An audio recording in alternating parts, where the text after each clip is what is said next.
Hi, everybody, and welcome back to EdTech World. We are on episode 5. My name is Meredith White, and I'm here with the lovely and fantastic Maureen Lamb, and we're going to talk about AI today. Maureen, will you tell us where you are and what you do? Of course. Hi, I'm Maureen Lamb.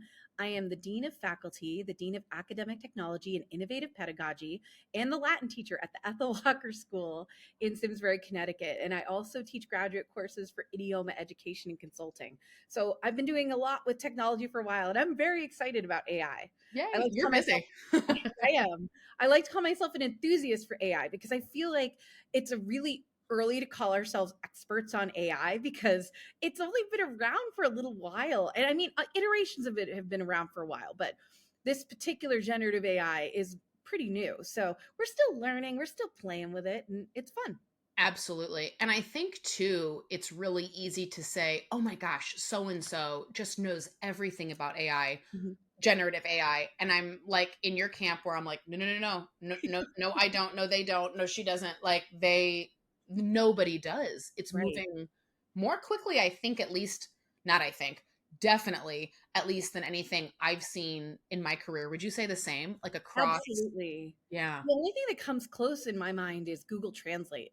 Oh, But Google Translate, I remember people saying it would be the end of language teaching and learning. And I think we've proven it wrong so many times because there really is way more to learning a language than just kind of the back and forth with text. I think there's so many subtleties that it misses, and I think that's something that is true of AI as well. There was that Atlantic article that talked about AI being the end of language teaching and learning, and it just missed out on the intricacies of language learning. If you think of mhm. language learning as just communication in a vacuum, maybe, but as we know, language learning is not communication in a vacuum. There's so many different points to it. It's a mosaic of language learning. We've got the history, we've got the culture, we've got the facial expressions and reactions to what people say. It's so much more than just getting the grammar and syntax right. Even Right. the tone of voice can make it so different. So I don't think AI is going to take over where language learning is at all. Right. And I No, I don't think totally agree. discriminating either. Yeah. Well, and like you said, I think language teachers, we've said this in a couple of previous episodes with Tim Egan and Thomas Mhm. Sauer talking about generative AI, where we do this fear kind of thing, like you said, like, oh no, it's going to replace. But Right. then we see immediately how it can't. And I think world language teachers are, if I may say, a little more prepared Mhm. for that transition. Right. Because now at my school, working with technology support and or supporting technology, working with all the content areas, others are really, really like baffled by some of those Mhm. things. And I feel like as a world language teacher, I'm going like, well, yeah, we've dealt with this for a long time, Google Translate, like you Right. said, and they are getting more accurate, but it still just clearly is not a replacement. And I think that's Right. the fear of many, or just having so many options. I don't know if you feel like that as well and see that of there are so many platforms. It's not just ChatGPT Right. or I mean, just the names go on Yes. and the functions go on, and the nuances can be Mhm. major or slight. So Right. suddenly you're going, what's the difference between this one and this one? And it's like, it's like looking at a bunch of sneakers where if you don't know anything about sneakers, you're like, "Oh."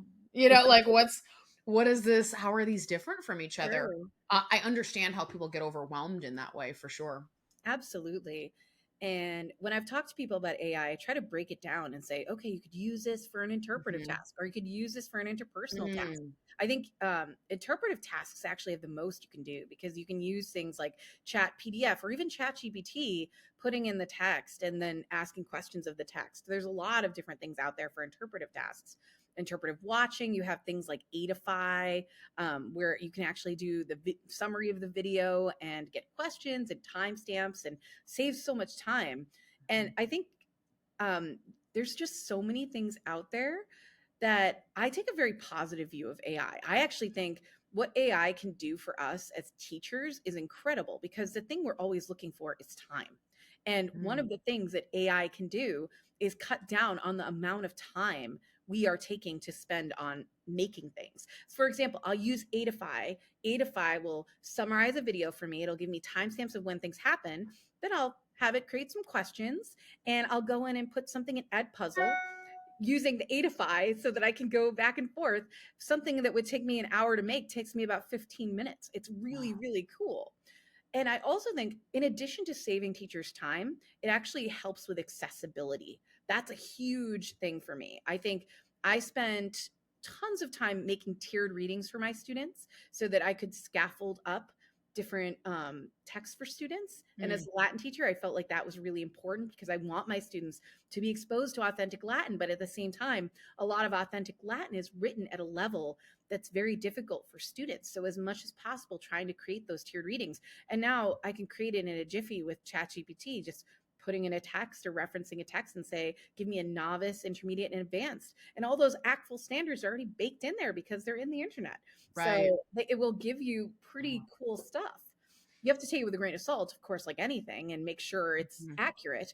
But it's really quite remarkable. And I think that the ability to create differentiated and scaffolded materials is really where AI is going to be valuable for teachers. Yeah, that's really powerful too. You articulated that so much better than I have, where I'm just like, you can do things in different ways, in different levels. But that's exactly it. You can simplify, you can complicate, you Right? can, Yes. the stuff that I think, I'm going to be like really crass in my wording here, but that creative constipation, Yes. that can really just be like paralyzing. Like it's almost like writer's block where you're just like staring at the screen. Like I have, especially April, we're in Oh, April yeah. now. Like you're like, I have nothing to give. I have nothing to say. Like I have nothing to create. It's just so many things are going on right now. And creatively, it can Yeah. be a really tough time of the school year, of the year.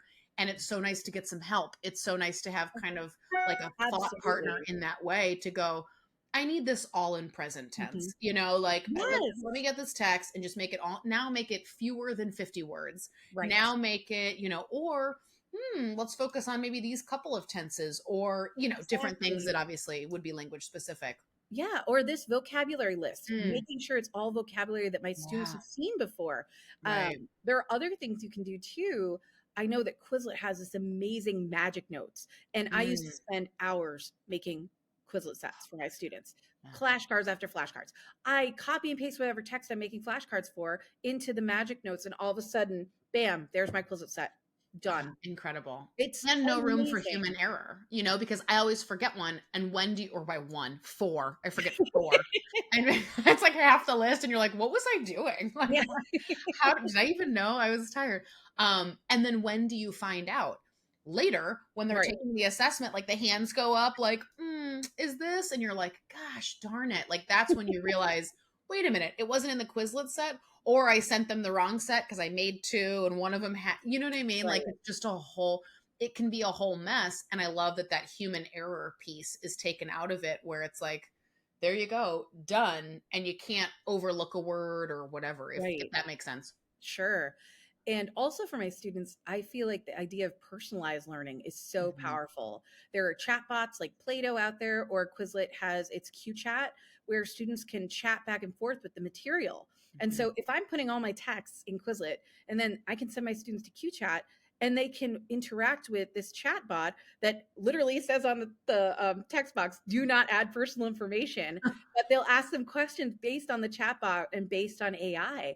And Wow. it's a great way for them to practice on their own, because I don't assign homework, but what I do is I give students playlists. So go work on this, and it's individualized. And I think that that's something that's really helpful. And again, it saves me so much time that I would have spent otherwise working on these Quizlet sets and doing back and forth with students. And then they come in with really good, pertinent questions because they've kind of covered the basics already, which is really Right. nice.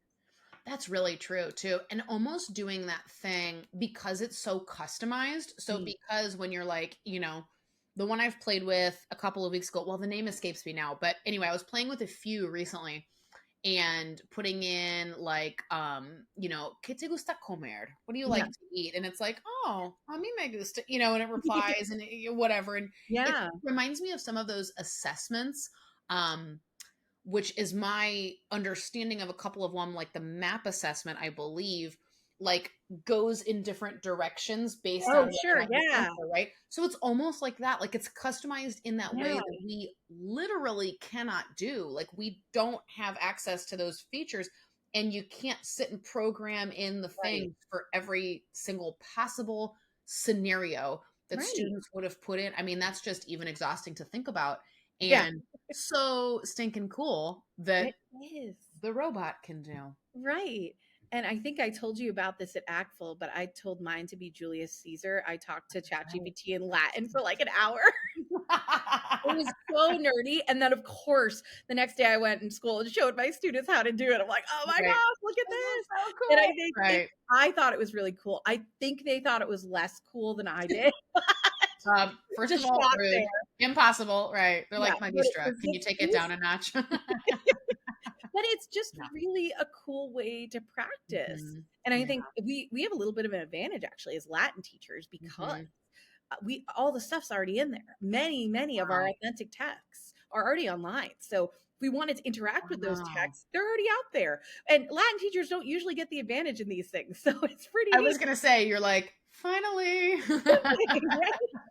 We've got all the other things. That's right. Spanish teachers are like, hey, come back. No, girl, you're a dime a dozen. Knock it off. Like you've been used to it. No, that's super true. I, again, as with that kind of Spanish teacher privilege, Mhm. because it really is most of us, most of the time, the shortage on resources in my experience has been the lack of experience Yeah. or getting things aligned, right? You're Sure. new to a place and you're like, okay, what is it that we do? But you Right. don't have that like what is even out there that I think a lot of singletons Sure. have and a lot of like less commonly taught languages or at least less like represented usually in terms of resources and that kind of thing. So yeah, like I hadn't there's my privilege showing of like of course that's a benefit. I hadn't even thought about that, but that which is awesome. You're Yeah. like there you go. Ta-da. Have you seen any issues as a Latin teacher finding things to, let's say the chat bots, like finding Mhm. things to interact with you in Latin? Oh, absolutely. Okay. Actually, Q Chat's only one of the only ones that works in Latin, Wow. which Okay. is really awesome, and I'm so pleased that it does, but Mhm. there aren't a lot out there. Okay. As a Latin teacher, it's kind of sad, but, it's Mhm. okay. What I really like, though, is resources like Perplexity. First of all, the kids Yeah. don't have to sign in, which is awesome, and it Awesome. actually shows you where it's getting its source from. I think that Yeah. that's so powerful. As I talk to my students, I'm also a teacher of digital citizenship, but I'm always talking to them about lateral reading and media bias and things like that. Mm. And if you don't know where you're getting your information from, how can you make decisions about whether or not to include it in your research? And Mhm. so I think that something like Perplexity, where students can actually check where things are coming from, is really valuable. I know that the paid version of ChatGPT does that as well, Mm. but the unpaid Okay. version still does not do that. And the unpaid version still gives you interesting information sometimes. I'd say it's much better. It's gone from like 85% accurate to more like Mhm. 95% accurate, but still that 5% can be a little wishy-washy sometimes. Right. Ooh. So, like making up books or making up authors and things like that, and you're like, I'm looking up this resource and it doesn't actually exist. So, It's amazing if a student were using it to like, and I'm doing sort of like air quotes here, like cheat, because that's also yeah, super subjective, right? We all define that a little bit differently, probably. But sure. if they're using that to create the thing, but then ChatGPT is creating the thing, so now they've asked the thing, like now that'd be just really funny to be like, hey, student, not only did you not do this, but this is not real information. Like that's kind of amazing to be like, oh, not only did you not find the answer, but this is actually false slash Yeah. not real. That actually came up in a law case a couple weeks ago where a lawyer was using false precedent because he was using ChatGPT or something. I was like, oh, that's bad. That's really Yeah. bad. And so, really teaching students to check where they're getting their information from is Yeah. very valuable. You touched briefly on the subject of cheating, and I think that's what Mhm. I hear the most from teachers is For sure. how do I get my students not to cheat Hmm. using ChatGPT? And Hmm. that's something that's really challenging because ChatGPT is everywhere and generative AI is everywhere.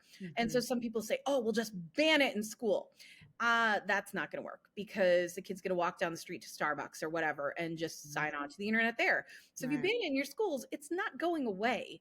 And so I think it's really important that as teachers, we learn how to model, how to appropriately use generative AI, say yes or no. When can you use it in class? When is it not appropriate to use it in class? Be super clear with our expectations. If we manage expectations, students know what we want from them. And I think another thing that comes up a lot is students are using things like generative AI because they're not confident in the power of their own voice. And I think that as much as possible, we need to show students, no, actually, I want you to show your own voice. I know Latin. I don't need you to tell me how to do Latin. Right. What I need to see is, do you know Latin? I Mhm. need you to show me what your proficiency is with Latin. I need to give you feedback on that and let you know where you're progressing. And I think Yeah. that that's something that's really important to kind of make sure we're telling our students, because if we're not telling our students that, then they are going to feel like, oh, well, this thing can do it perfectly for me. So I'm just going to rely on the power of this Mhm. to do it instead of believing in my own voice. And I think that there are Right. a couple things you can do to kind of help manage that. The first you could do is keep giving frequent formative feedback as much as possible, giving feedback to students so if you're giving a project or something, give them feedback at every stage of that project, even if it's short, even if it's quick, just checking in and letting them know. And if you see a Google Doc shared with you, and then all of a sudden at a certain timestamp, it magically appears Hmm. and there's all the text, then you know something's going on. So now I have students share docs with me as they work on their papers and projects, because then I can keep better track of where they're getting their information from. Another one I like to use a lot is formative, because if I give a test on formative, then you see when they copy and paste things, it's amazing. It's And so that's amazing. really good. I think that also giving students a safe place Mm. to fail and recover, doing things like retakes or giving students options for lots of individualized, personalized practice. There's a lot of things you can do to make that fear of failure less. And I think that's something that we have to manage for students. I have seen personally that the fear of failure has gotten much worse since Mm. COVID. It was always a thing, but Yeah. now it's a much bigger thing. And I think that as teachers, we have to be these builders of a community where students can try and fail and recover and Mhm. learn from that. Yeah. And that's something that's really important, because if they feel like they can't fail, they're not going to try, and they're going to rely on things like ChatGPT, and they're going to rely on things like other generative AI to let them know what to do. And I think that we need to make sure that we're trying the best we can so that generative AI doesn't become this temptation to go to. And that's, I know I'm like Absolutely. up on my soapbox here, but No, I'm that's, with you. yeah. Yeah, I'm in total agreement. And what I feel like I hear you saying too is, which always gets a bad rep, like it's the thing, like when we say relationships, like, but Yeah. have you, and I feel like people are exhausted of hearing really, but that to me is the things that you're saying is such a practical component Mhm. of having relationships. Like Yeah. relationships mean, like you said, giving feedback and Yeah. having the ability to with kids go, Maureen, I think we both know you did not write this, like, so let's Yes. try it again, not condemning them Right. forever. It's not like that's it, we're done. My big thing too, which I always have seen a lot of success with, is rewarding risk. Ah, And I yeah. see that because this generation is, like you said, so a couple of, I mean, like I said, super, super agree with all of it. And a couple things that stood out were Yeah. how practical though, like the things that you mentioned are, and also like just generationally, especially post COVID, Mhm.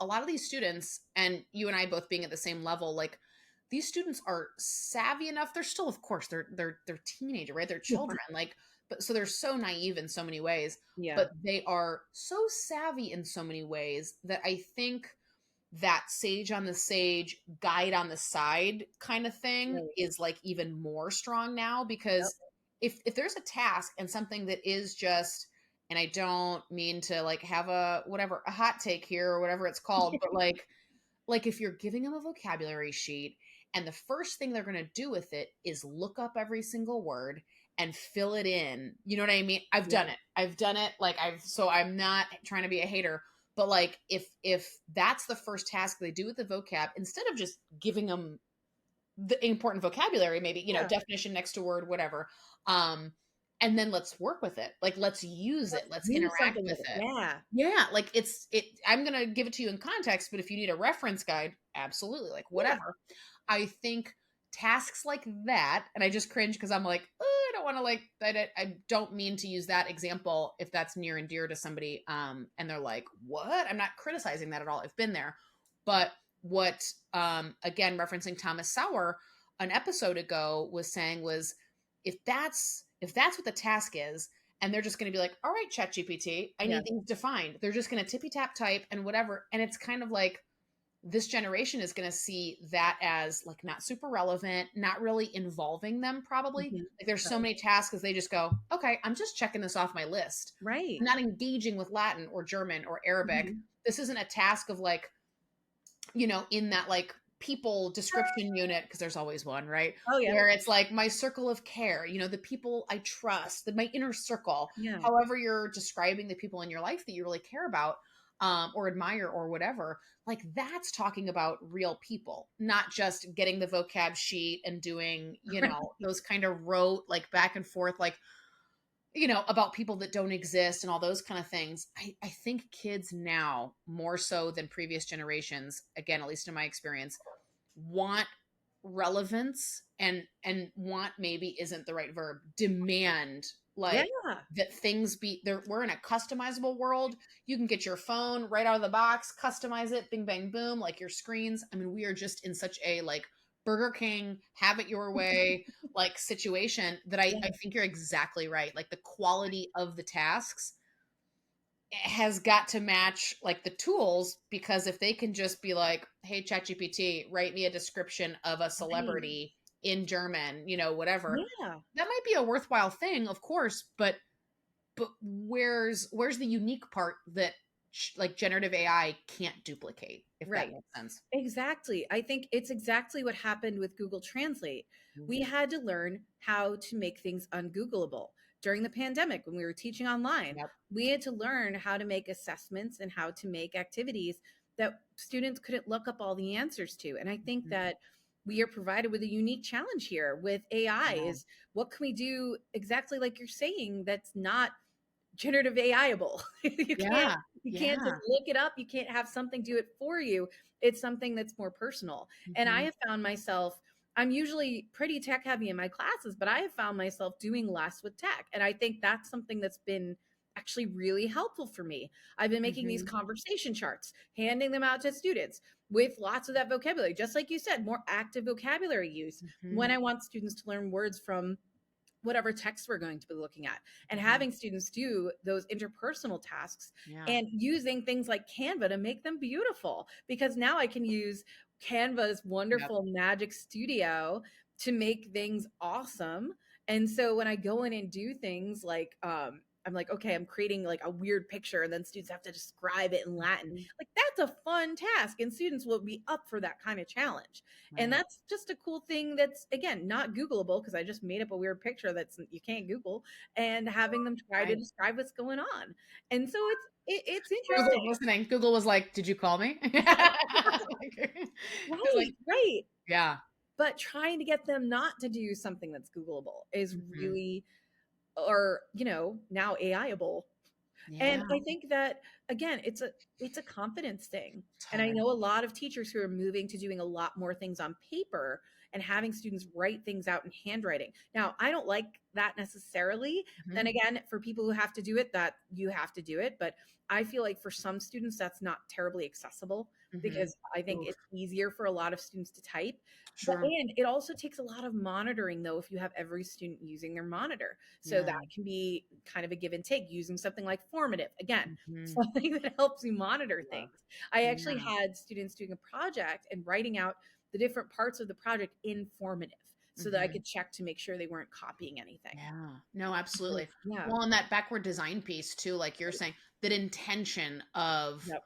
why I'm doing what I'm doing, and then looking at the tools that help me do Right. that. Not just like we should use X or Y or Right. whatever X and Y are. It's like, wait, do we even need that though? Because I'm Right. totally a paper pencil writing person too for students, because I also want to, I don't have anything like here, I get, whatever. I have my little like my notes here, but I want to be like, boop, stack, ready, go, and go down the hall to the Yeah. gym, to the basketball game, grade papers in the bleachers while I watch or take them home, although they usually Yeah. don't make it out of the back seat, because, they take the tour of your car. Yeah, sure. Then I have the best of intentions, but I like to be able to take a stack of things, make some notes, yeah, Yeah, like you said, whatever your style is, sure. and just making sure that that we have reasons, because it can be really overwhelming too to feel like you should be using so many things, Oh, yeah. and there are too many things Absolutely. out there to feel like that, because Oh, I know it. it will never stop, and then we'll Right. use them all once, maybe feel frustrated, maybe feel great, but then I don't know, technology is easy to get bogged down in all of the options. Absolutely. And a lot of people I'm talking to about AI say, "Why are you giving me so many options?" I said, "No, no, don't use them all. Pick Right. one or two and try them. Mhm. Don't try to use all the things Yeah, because you're going to get frustrated and it's going to be overwhelming." you're gonna And be if you full, it's like a use buffet.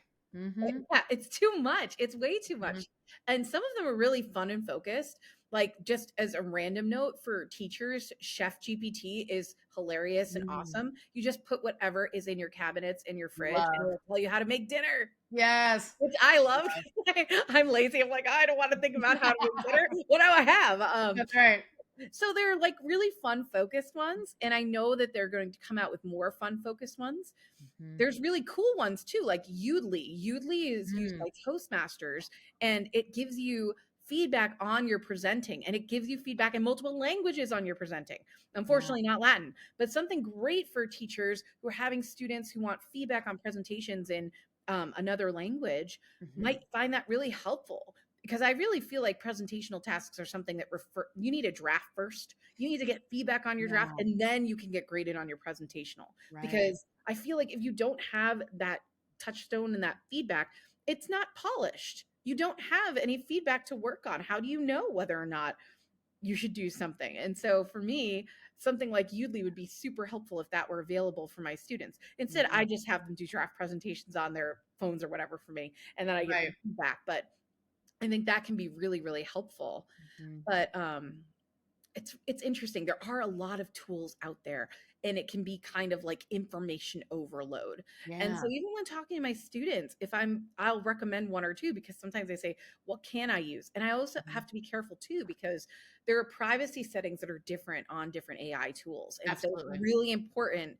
I know Google Bard used to be 18 plus because they were getting some weird stuff out there. Now it's Mm. not, and Google Bard actually changed to something else. I forget what it's called. Oh, Gemini, I Gemini, thank think. you. Yeah, Yeah, I did the Gemini. same thing the other day. I went, "Oh, wait, the name changed." And then I Yes, was it's like, not a thing "Yeah, anymore. Yeah. yeah." So I think Gemini is different, but there are Mhm. ones like ChatGPT is 13 plus, and I teach some eighth graders who may not be Mhm. 13 plus. And so trying to Yeah. think about like how that works.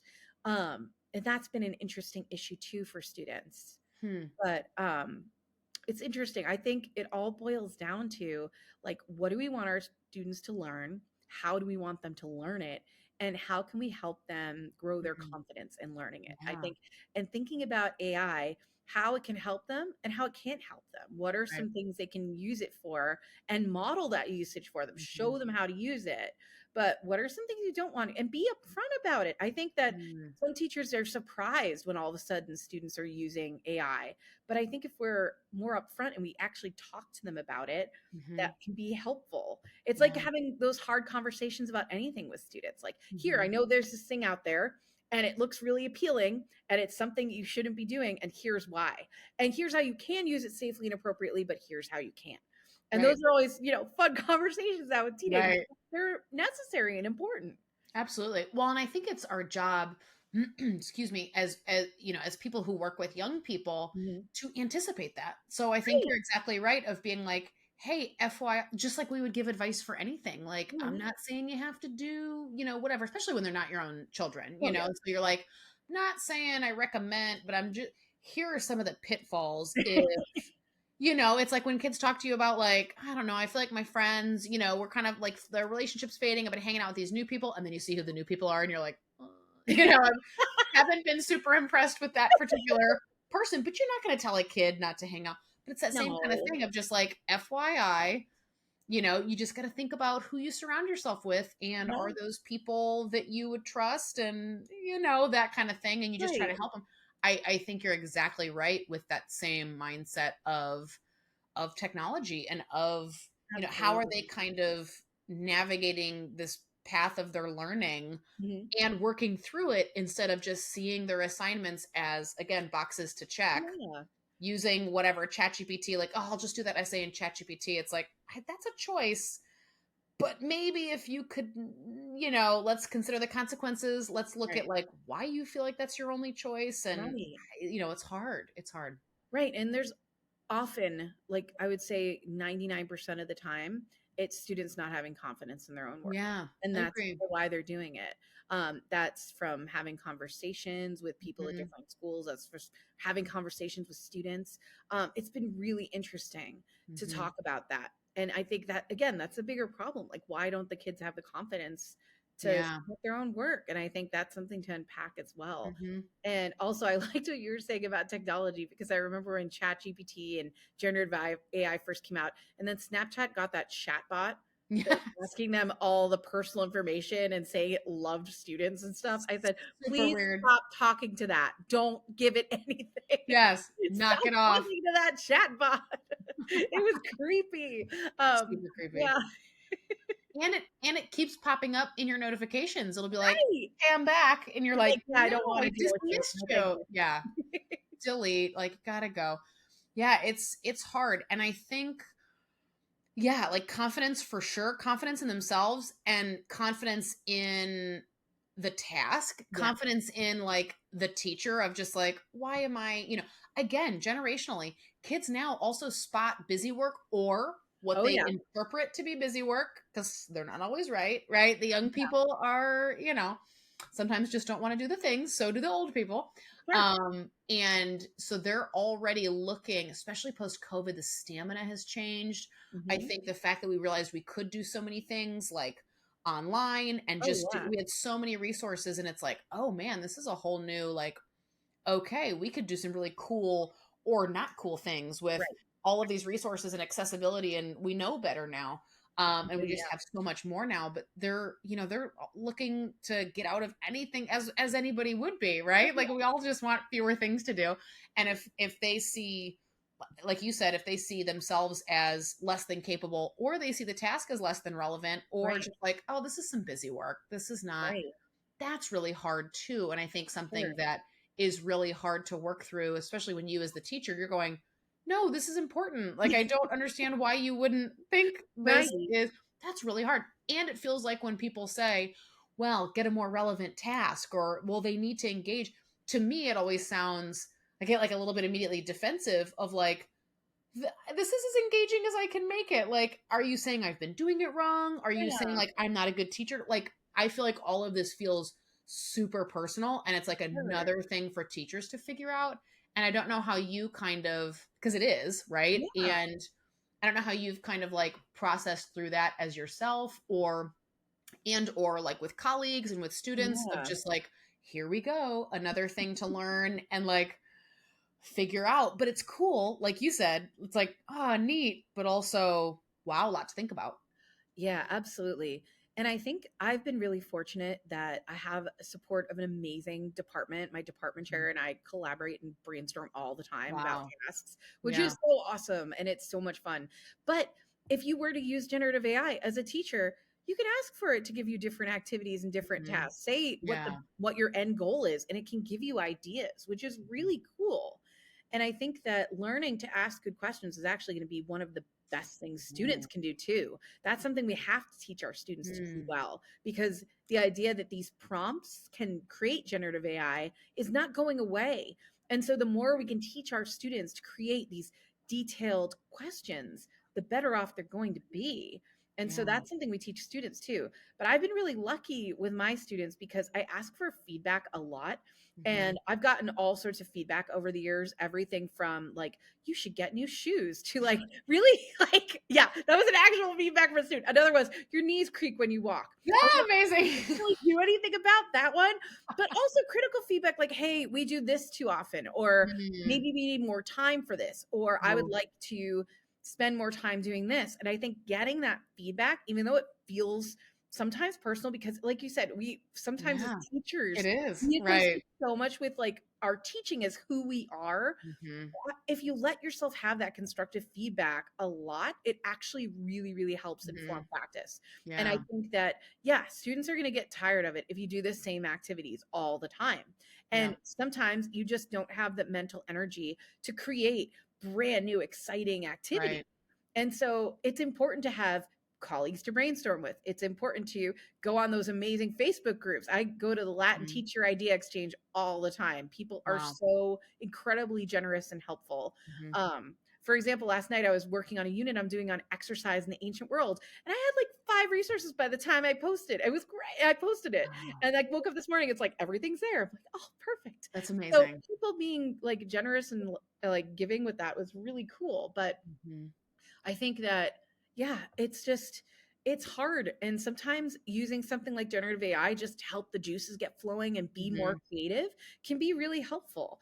Also, creating assessments. I'm someone Hmm. who gives a practice assessment, like a full practice assessment for students, an assessment, and then I let students retake assessments. And Yeah. so sometimes creation of assessment can take me a really long time. Hmm. So using something like here's an assessment, create something similar could be really valuable for people because I Yeah. know that's another thing that takes up so much time for teachers. Also, Absolutely. things like creating a comment bank. If you want to give students feedback, we know how long it can take to give every single individual student feedback. But if you create some sort of, if you give the task and then create some sort of comment bank with something like ChatGPT, then you Mhm. have all of that information to take Right. and then personalize. That way, you're not having to reinvent the wheel every time. So I Right. think that's some of the advantage that AI can have there. But the Yeah. feedback loop, I've been saying for years, is the most important thing you can do as a teacher. And whether or not generative AI is involved, the more we Right. can give feedback to our students and we can get that feedback, Mhm. that's what's really important. That's super true. And just like you said, the stuff that takes the time,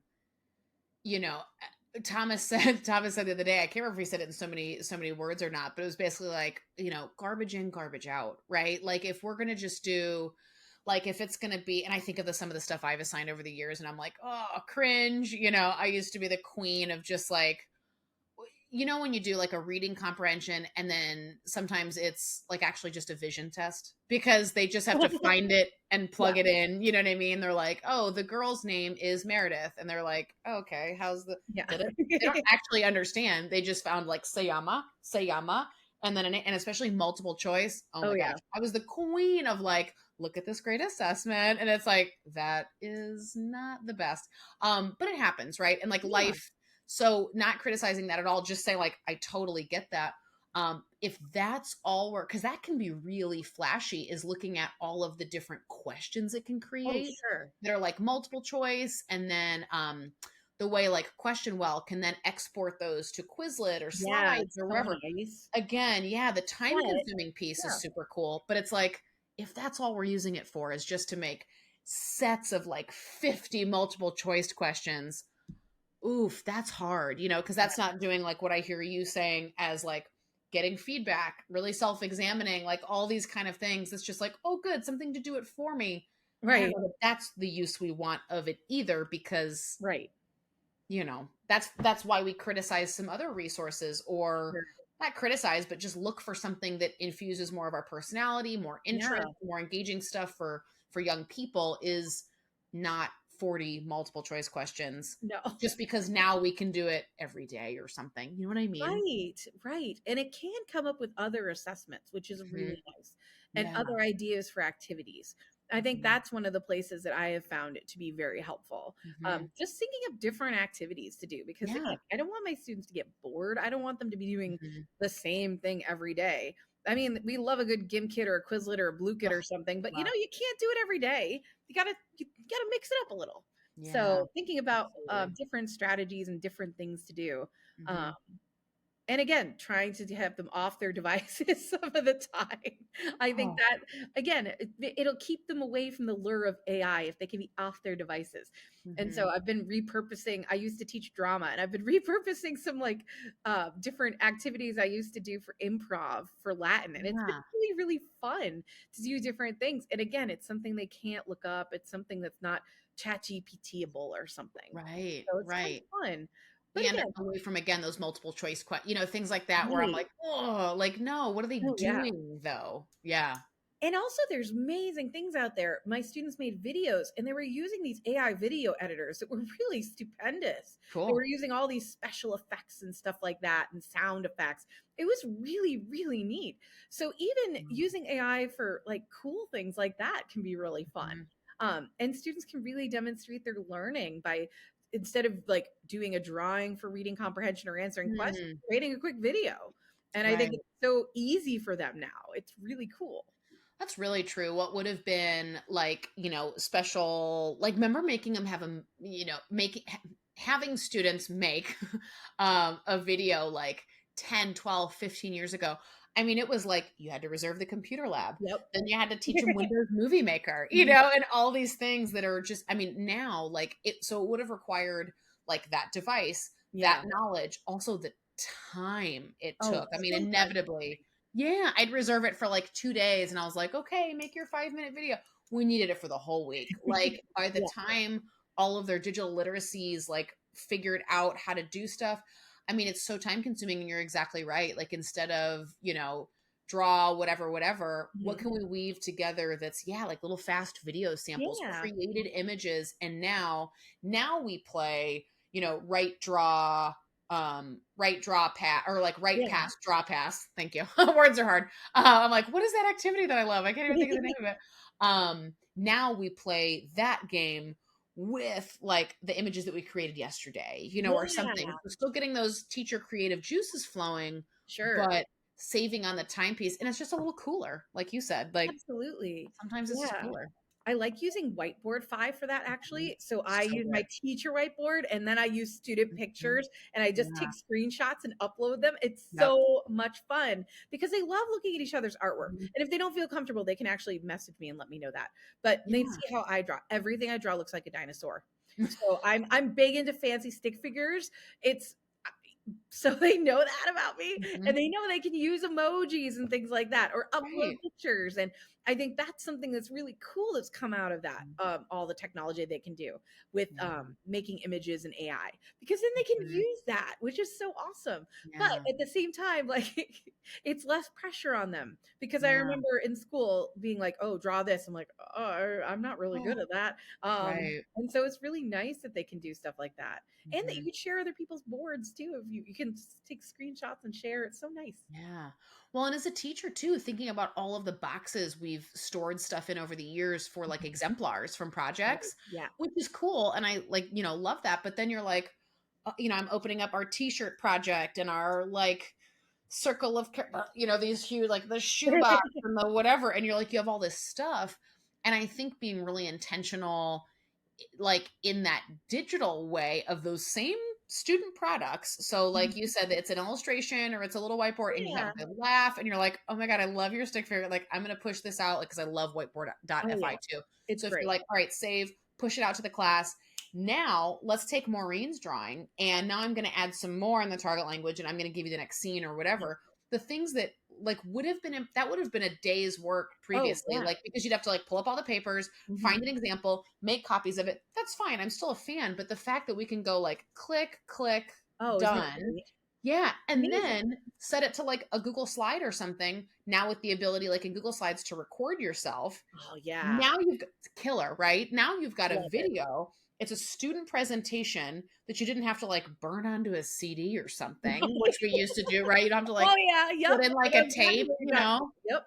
Yes. And it's like it was, now you've got not only examples for next year for that assignment, but you've got now like videos you can use just as like as input, if they're good. So it's, I mean, it just, I feel like with enough intention, it can be like a lot of things, but it can be really easily savable thing that just keeps Right.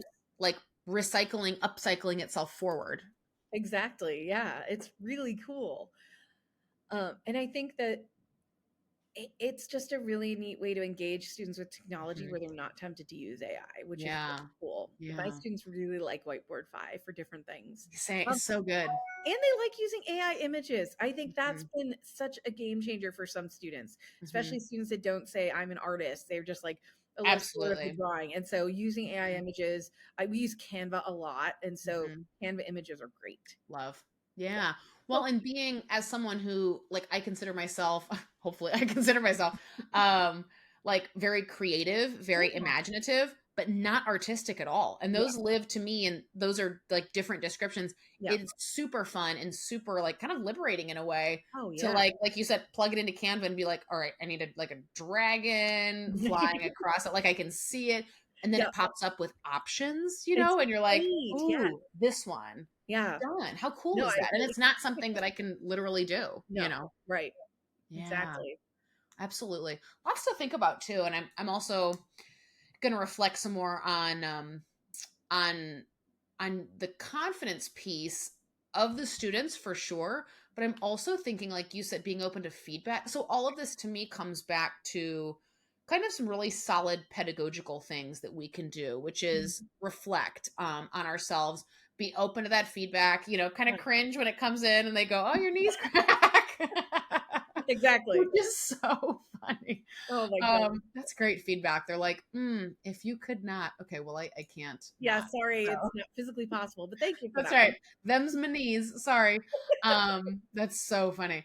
Yeah. But like being open to that is so much tougher. As we know, like so much easier said than done. Oh yeah. Um, and again, that feedback piece, that intention, that like just all of that comes back to really solid, confident Mhm. as the teacher, like just knowing that you are doing the best you can with what you know, with what you have, and that you're doing right by kids, you're Yeah. doing right by language. Like a lot of that's really hard. I come back to 2012 when I was kind of at the beginning of starting to record myself really Mhm. regularly. Speaking of like knees cracking, I was Oh, like, what? I will never wear khakis again because I recorded myself and I was like, is that what I look like in clothes? Like, oh my gosh. Literally haven't worn them since. Absolutely not.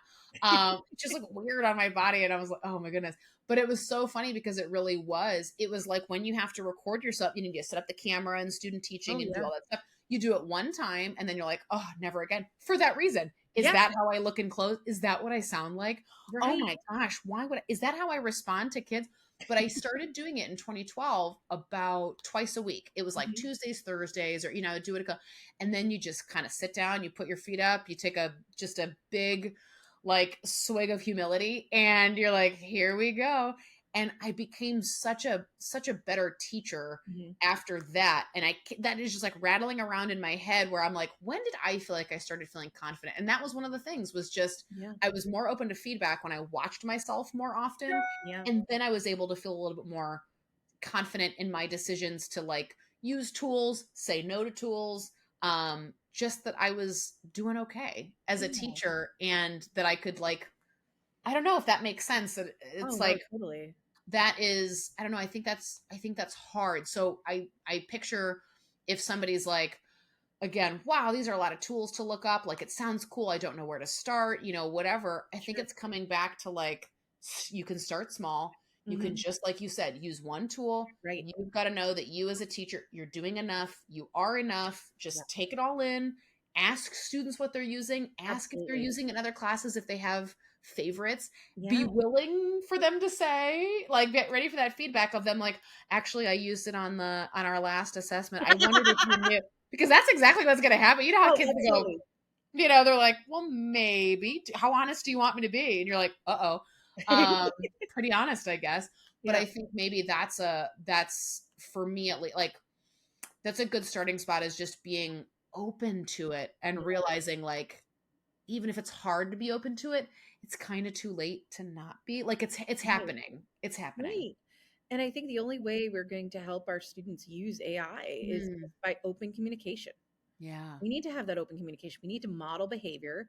Mhm. And it doesn't mean that's what they're going to do, but at least we Right. can model it If and we can only. talk to them about what to do and Mhm. what what's the usage they can use and can't use, because it's going to be different for every class. It's going to be Yeah. different for every assignment. It's going to be different for them. And so Mhm. I think the more we can kind of clarify expectations and make sure that students know what's expected of them, the better. And that's going to help their Yeah. confidence too, when they feel like, oh yeah, we really get this. We really get what our Mhm. expectations are. And speaking of expectations, rubric creation is a game changer in So ChatGPT. good. Oh my So gosh. good. That Mhm. was another thing. I'd spend hours creating rubrics for students. Yep. Now I put in the assignment and it'll create a rubric for me. Again, it's not always Yeah. 100% perfect, but just to have an outline of a rubric to work Something. from is Yeah. amazing. Because I think as language teachers, we often have to do those because of the different tasks we're giving students. And it's Yeah. just so wonderful to have that help. Yeah. And we would do that anyway. Like, I feel like sometimes we have an expectation of like, what? You mean I still have to edit it? It can't just make it. Yeah. But that's never, yes, of course you do. And it's never been what we do with anything. You No. know what I mean? Like, I don't like, yeah, I like if I got a resource from you, immediately we open up things and we go, oh, I love that. Oh, I love that. Yeah. Oh, actually, let me adjust that. Yeah, Like we see exactly. that right away. We do it when we go in people's houses. Like, oh, that's an interesting place to put that table. I like that. Yeah. We're constantly like kind of judging, like Yeah. we're gauging and comparing what we like. I don't know why we expect my brain. I just say we. I'm looping everyone in with me because maybe other people do it too. But my brain is like, oh gosh, and then we have to edit it like another step. And I had to stop myself and be like, yes, of course the thing just saved you 3 hours. Like just edit the dang thing. That's so But true. it's true. We would have done that. Like we would do that anyway. Yeah. So why not? Yeah. Hmm. Yeah. Yeah, It's good. absolutely. Just thank you for your time, obviously, and just for having this conversation Thanks for and having just for your, I'm going to say expertise, but we said at the beginning that there are no experts, but we're all, kind of experts too of how we feel about things. And I just always appreciate how you articulate that. And it's so like you're so approachable and you're so relatable because it is easy to go, oh my gosh, these 6 tools. I mean, even I'm immediately looking up Udly and Chef GPT. I've been like jotting them all down because I can't wait. But I appreciate how accessible you always make things like that and just like how real and relatable a conversation this was. So Yeah, and thank you. with your expertise, because I think I hope that listeners or watchers feel like, okay, I can do this, Yeah. because even for you and I are exploring the platforms, we don't mind Yeah. playing with stuff. I'm like, well, I'm not going to break it, right? Exactly. dot dot dot.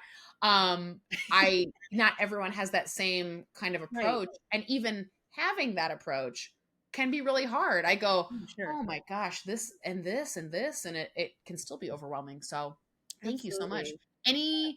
Any advice you have for anybody, or any kind of last concluding thoughts besides the ones we've already said of kind of like start small, Yeah. be intentional, etc.? I would say if you're interested, try it. There's lots of wonderful free trials out there, so you can always quit it before the free True. trial's over. But I would also say the more we can talk to our students about AI and the more Mhm. we can be completely clear in our expectations with AI use, the better it will Yeah. be. And I think that the flip side of that is, again, what I was saying before, having students feel comfortable and confident in Mhm. making mistakes in the language learning process so they don't feel like they have to have anything else speak for them. Yeah. Amen. What a perfect way to end. Thank you so much, Maureen. Thank you so much.